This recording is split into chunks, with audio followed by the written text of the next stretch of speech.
با سلام خدمت دوستان و آشنایان.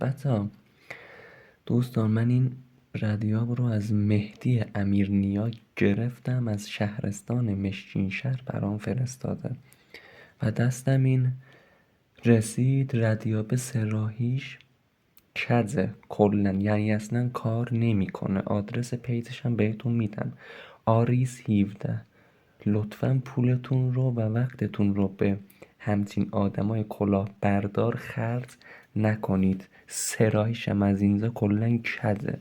دقت کنید ببین، این و این کلن 1 میل یا 2 میل کلن فرق داره. کده کار نمیکنه، یعنی به درد من نمیخوره. ببین این اصلا تکون نمیخوره، ولی این برای خودش داره میچرخه. این دستگاه رو اگه از نزدیک ببینید، من میارم جلو دوربین کامل ببینید، دستگاه کامل از این زاویه کجه، یعنی اصلا کلا کار نمیکنه. یعنی الان من از موقعی که خریدم هر کاری کردم هیچ علائم، هیچ نشونه اصلا نشونم نداده و کلا به درد نخوره. من همین دستگاه بعد این ویدیو کلا اصلا میندازم میره، چون به هیچ درد من میخوره نمیخوره. نکن این ترازی دستگاه، این چیزی چه صافه، ببین تکون نمیخوره، این برای خودش داره میره.